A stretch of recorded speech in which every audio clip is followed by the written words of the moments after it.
When most people think about electric vehicles, and Tesla in particular, they usually think about innovation, new features rolling out all the time. Especially with Tesla, they give software updates throughout ownership and continually roll out new features. Then, when it comes to a new vehicle, like a refresh, they usually add a lot of things. For instance, the new Model 3 and Y refreshes added ventilated seats, ambient lighting, and a rear display. But it's not all gains from Tesla. Surprisingly, Tesla has also taken away a number of features over the years. Sometimes these changes are small and easy to overlook, but other times they're pretty noticeable.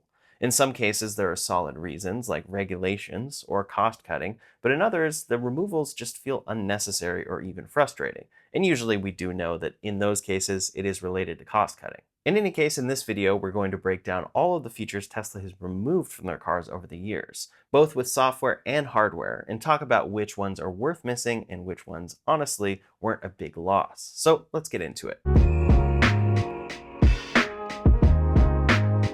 First, let's talk about some of the more significant features Tesla has removed over the years in the name of cost cutting. Now, when it comes to the United States, Tesla is actually the only automaker that is fully profitable on their electric vehicles. Rivian is getting close, but no other automaker, including GM or Ford, have actually figured out how to sell these cars at a reasonable price and make money as a result. So people will compare these cars apples to apples and think, well, Tesla got rid of this feature, but this GM EV over here has this, and this is obviously better. Well, in some cases that might be true, but you can't really compare apples to apples, a car that is losing money and a car that is still making money. So a lot of these cuts from Tesla will make sense, and especially coming into these next couple months, it seems like we're probably going to see some new vehicles get introduced by Tesla that are simply stripped back versions of their current ones. Tesla introduced that refreshed Model 3 last year, but then over in Mexico, they launched a scaled back version of the Model 3.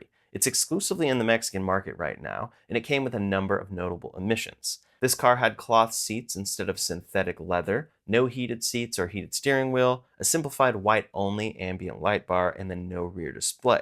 It's based on the standard range battery trim, but it still has most of the other comfort improvements to this Model 3 refresh, although they may have gotten rid of some of the dual pane glass, which would make the interior a little bit louder. So while this trim isn't available anywhere else right now, it shows us a peek at what we should expect from Tesla coming into the future. And that's because we've seen plenty of rumors of a new Model Y coming that will come with stripped back features, and people have said they're basically basing it off of this cheaper Mexican variant of this car. On top of that, Tesla recently announced and is about to ship the long-range rear-wheel drive version of the Cybertruck. Unfortunately, this came with a little bit of a price increase from what they originally announced, but they did keep the range good at about 350 miles. In any case, this will have that rear-wheel drive motor like we expected, but they're also getting rid of a lot of things to get it to the lower price of about $70,000. It will have no rear screen, it will have cloth seats, no air suspension, standard bed lamps and standard tail lamps, no bed outlets, a standard bed that's upgradable with a soft tonneau cover, so not that rolling cover that we're used to on the Cybertruck, 7 speakers for the audio system instead of 15, no ventilated seats, and then 18-inch wheels. It is about $10,000 cheaper than the all-wheel drive version of it, but it comes with a lot of downgrades. Into the future, we're hoping that when they do this same technique to the Model 3 or the Model Y, it will actually get that car significantly cheaper, maybe into the 30,000s. But back to the Cybertruck, Tesla recently removed a feature that I'm curious to see how it develops. Because from the introduction of the Cybertruck, Tesla has talked about how every vehicle includes basic autopilot for free. It's included as a standard feature. However, the Cybertruck was so new that it took Tesla a while over software to improve a few things and actually deliver some necessary features. And it actually had no form of auto steer for about a year after its launch. Then they finally added full self-driving on top of the traffic-aware cruise control feature in the Cybertruck, but owners were still waiting for the autopilot feature. Now, the initial Foundation Series launch version of the Cybertruck included full self-driving, so most customers who were waiting that time did get this full self-driving capability, which of course steers for you. But for customers who bought a normal Cybertruck and didn't add on the full self-driving capability, they were expecting that autopilot would be delivered at some point in the future. That's a standard thing that Tesla offers on all of their cars. But recently they said that they will not be delivering this basic autopilot function on the Cybertruck. It seems that they just don't want to spend the time to develop this basic system, and it's probably as a result of a number of things. very focused development on full self-driving, and a little bit less demand for the Cybertruck than they expected, or maybe a lot less. I'm curious to see how this one develops because on official purchase paperwork for the Cybertruck, it says that this is an included feature on a line item next to the wheels that you may be upgraded or the interior. So it should be something that customers are entitled to. And that's why Tesla is now giving 1 year free trials of full self-driving to customers who have been waiting on autopilot. However, I don't know what's going to happen after that 1 year, and this basically just seems like a big feature that Tesla never delivered on the Cybertruck and never plans to. Now, one of the most talked about things about the Model 3 refresh, and then when the Model Y was going to be refreshed, was the removal of stalks next to the steering wheel. The way Tesla had it, you had the stalk on the right to select your drive mode, and then once you were in drive, that would control autopilot, and then the stalk on the left controlled things like lights, and then of course your blinkers. Now those features are still very much in the refreshed Model 3, but shifting has been relocated to the touchscreen, and then turn signals have been relocated to buttons that you control with your thumb on the steering wheel. Now in practice, as someone who's used to this, most of the time I don't really mind it, but there are very much situations where it doesn't make too much sense, like on a roundabout, or some situation where you have to immediately turn the other direction. You just don't know where your turn signals are. And this is a standard feature on the Cybertruck, Model 3, Model S, and Model X at this point. Tesla always justifies the removal of controls like this by saying that all input is error. And this is basically the idea that anytime a driver manually inputs something, there's a chance for a mistake. But realistically, did this removal of stocks help much? Not really. I don't think anyone is buying this car because it removed them. If anything, customers are like me, where you don't really mind it, or you're kind of used to it, and maybe think it's kind of cool, or it bugs you or caused you not to buy the car. Which is why for the new Model Y, Tesla did remove the right stalk and has you shift on screen or use auto shift features, but on the left stalk, they kept it. It's still a very basic stalk that only does your turn signaling, but they did keep this feature on the Model Y as it's their most popular car. Clearly, Elon Musk thinks this is a mistake because he said in the future it will be obsolete, but for now, Tesla needs to sell vehicles. Next up is a change that Tesla had made on the Model Y that they've now brought back with the refreshed version. With the previous version of the Model Y, they removed the parcel shelf, or the cargo cover in the rear for rear-wheel drive vehicles only. That was the base trim of this car, but it was still about $45,000 and didn't include this. Instead, you had to buy it for $85 after the fact, and that was a change that Tesla made over time. In a similar vein here, Tesla also stopped including the mobile connector with their vehicles at a certain date.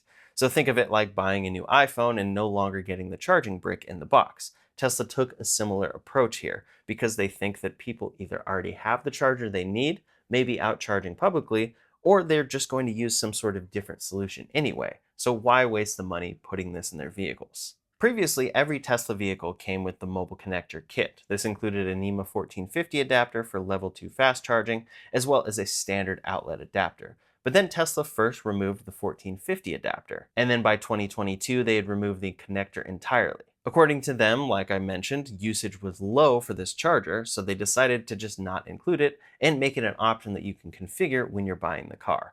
Elon Musk ended up saying that they'd lower the price to $200 and make it easier to add when ordering the car. But now, if you're ordering a Model 3, Model S, Model X, or Cybertruck, the mobile connector is an optional add-on for $300, and it includes those two adapters. One interesting update here is that the new Model Y refresh includes this mobile connector in both trims, rear-wheel drive or all-wheel drive. So they've somewhat gone back on this for their most popular car, but not for their other vehicles. The next feature removal was an interesting one for Tesla because it was somewhat quiet, and that was the removal of passenger lumbar support. And that kind of brings us to the idea with all of this, which is that Tesla isn't really great at communication in general, and not great at communicating when a feature is being left off of their cars. So we found out about this feature removal because people were taking delivery of their cars and then noticing, wait, the lumbar support controls on the passenger seat were actually just a cap.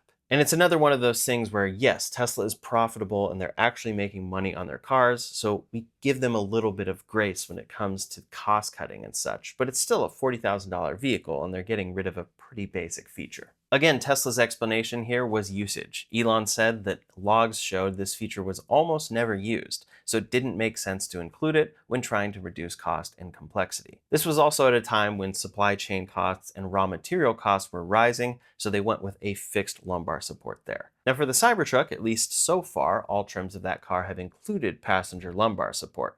So people have joked that maybe they got to make sure they're just adjusting it every once in a while so that Tesla logs show people are actually using this and they don't remove it in the future. Another somewhat premium feature that Teslas used to include was a HomeLink connector. This was Tesla's built-in garage door opener system, and it used to be standard across their whole lineup. But in 2019, Tesla announced, starting today, HomeLink will be removed from Model 3 Premium interior cars in North America.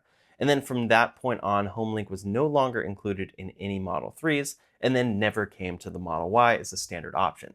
Instead, Tesla made it an optional upgrade that customers could purchase separately through the Tesla shop. Today, if you want HomeLink in your vehicle, it's $350 and it requires installation at a Tesla center. But Tesla has also introduced the alternative, which is MyQ, and some people do use that system, and that doesn't require extra installation, but I do believe that requires a subscription. In any case, if you want that traditional HomeLink connector, it's now $350 as an upgrade.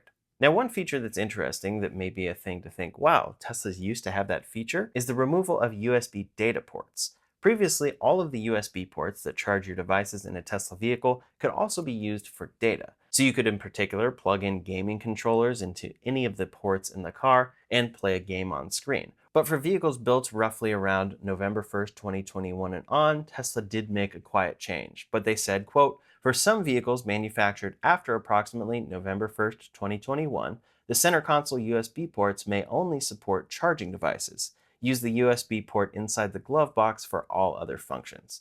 So now if you want to connect a USB drive to your car, that's the only port that you can use. In a lot of cases, this isn't a big deal because that's your drive for Sentry mode, but it is something you used to be able to do a little more in your car. Also, it's worth noting that the Sentry mode system was a software upgrade that Tesla added after the fact. So you needed to use one of those other USB ports, and then once this system really came to be, and they understood everyone wanted it, they then moved that USB port into the glove box where it was out of sight and even locked away. So with that particular upgrade did come somewhat of a downgrade to the other USB ports. Now, inside the cabin of a Tesla vehicle, one of the best features is the sound system. It's an incredible system designed in-house by Tesla themselves. This has many speakers throughout the cabin and subwoofers and amplifiers.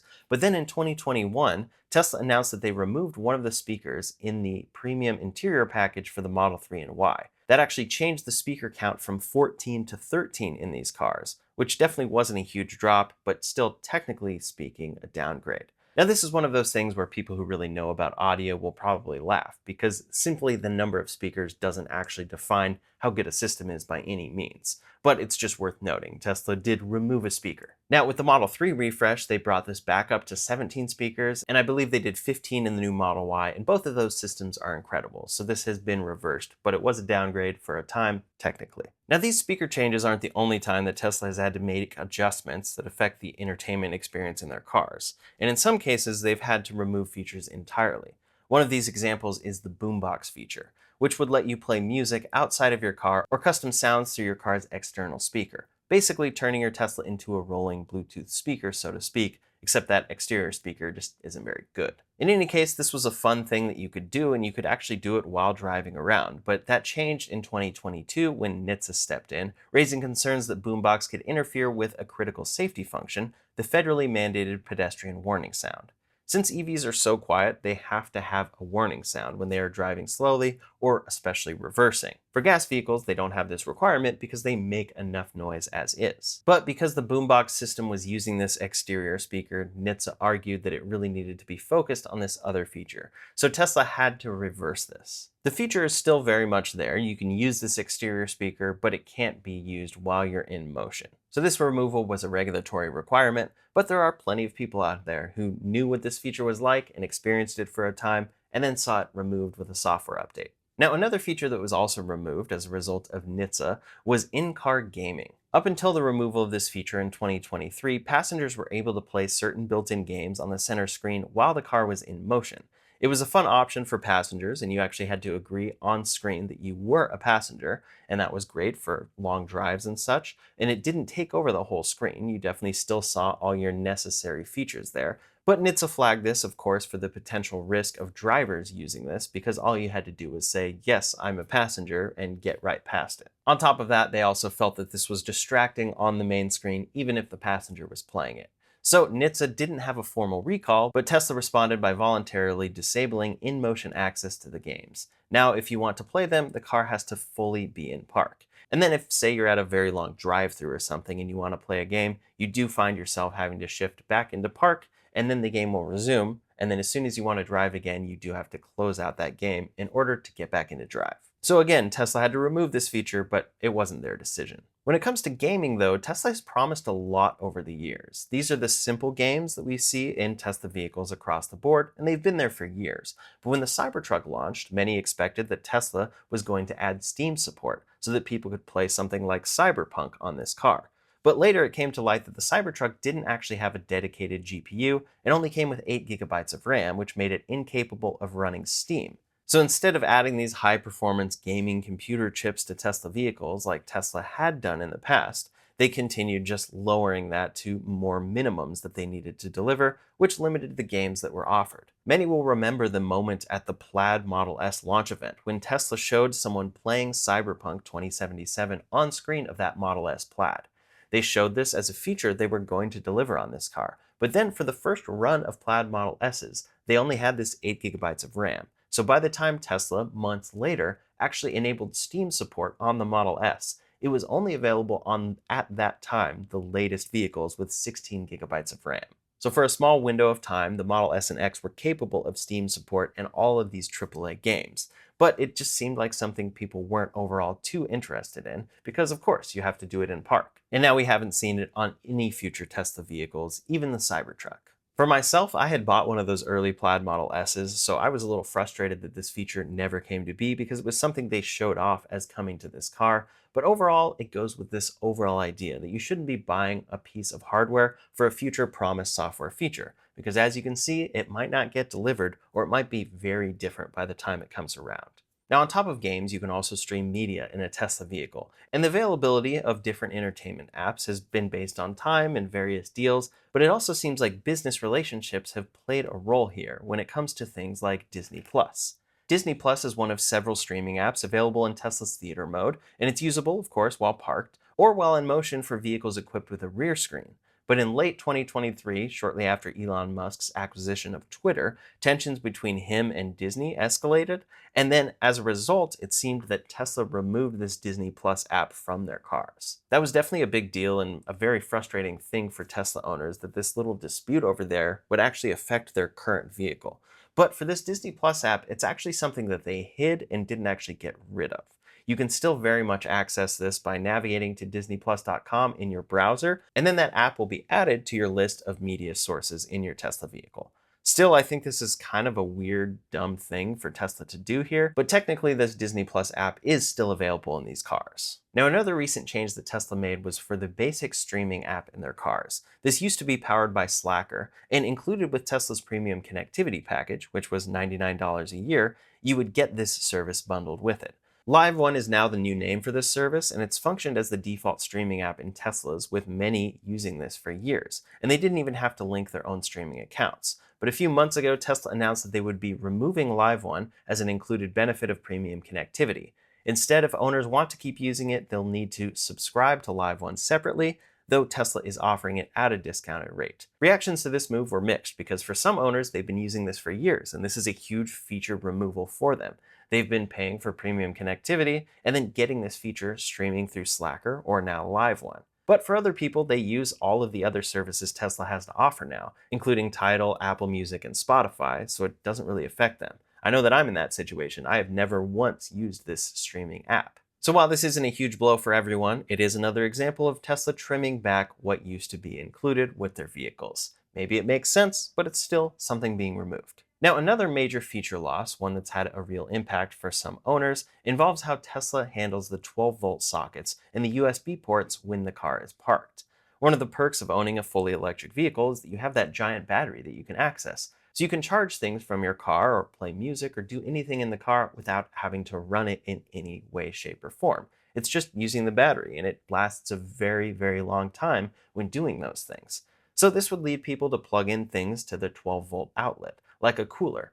Many Frunk coolers and other cooler accessories that fit into the understorage of a Model Y exist, and it's a really great feature because you can plug that in and keep it powered all day long. However, Tesla shipped a software update that disabled power to the 12-volt outlets and USB ports once the car was put into sleep mode, even when Sentry mode was active. This update was made in part to make this system more efficient so that it used your battery less. And that was a great thing, except that many people saw all these accessories not usable overnight, because as soon as you left the car, the power turned off. This was actually a very big deal for Tesla owners, because this was a feature removal that truly affected some of the accessories that they had paid for and used. It really affected their experience, and the only way to power these and keep it powered was by being in camp mode, which did not lock the car. So for a couple months there, it was a little dicey with this particular feature. Many people got this update and immediately were very disappointed to see that their car no longer had this feature. But Tesla has now reversed this and arguably made it better. When the Cybertruck came out, Tesla had an option to turn on those rear outlets. And now they've done the same with all of their other vehicles. There's now a toggle to keep accessory power on. By default, this is turned off, so that it's not draining any excess power during Sentry mode. But if you turn it on, it will keep these outlets on and you can keep using things like your fridge. So that was one that Tesla restored after removing it. One of the more controversial efficiency-related changes that Tesla has made over the years involves regenerative braking. Now, this is a core part of how EVs drive. The motor will actually slow down the vehicle and recapture that energy back into the battery for efficient driving. It's what enables Tesla's one-pedal driving style, and while it takes some getting used to, when coming from a gas car, most owners end up preferring this way of driving. Previously, Tesla would let you choose how strong your regen braking felt, and you could choose between standard and low depending on your preference, with low feeling more like a gas car's coasting behavior, and standard maximizing energy recovery and efficiency. But Tesla has since removed these options, and regenerative braking is locked to a single setting, the stronger, most efficient mode. Now again, most owners do prefer this, but it's an adjustment that many people are annoyed to see gone. As of January 1st of 2024, Tesla also removed the ability to choose different stopping modes like creep and roll, and all new Model 3 and Y vehicles now come with hold mode as the standard, meaning the car fully stops and stays stopped without creeping forward like a traditional gas car might when you release the brake. It seems that Tesla made this change probably because of a lot of customer requests who were saying, wait, I'm not getting full efficiency or full range out of my car. And then Tesla would have to explain these things. So they simply made these the defaults, but on top of making them the defaults, they made it so you couldn't choose other options. For some, that's a pretty big deal and a pretty big feature that was removed in these cars via a software update. But one of the newest changes to regenerative braking here came with the updated Model Y, specifically to the Juniper refresh. Tesla has introduced a new braking system that now applies regenerative braking not just when you lift off the accelerator, but also when you press the brake pedal. This means that energy recovery happens no matter how you slow down, and now they have re-enabled some of these regen options in the latest Model Y. That's because it has this upgraded brake system that can actually do this, so it's still getting the best efficiency no matter which way you decide to drive. Overall, I think this is the smartest move for them going into the future to enable this so you're getting best efficiency across the board, but people can choose how to drive. But we'll see if they ever restore that functionality to the other cars, allowing customers to be less efficient when they drive, but drive the way they prefer. Next is a category where Tesla has made some of the most significant removals: sensors. In their ongoing effort to reduce production costs and make their cars more affordable, Tesla has eliminated several key hardware components over the years, though not without some bumps along the way, of course. The first shift here was a big one and made a lot of news, and that was when Tesla removed radar in 2021.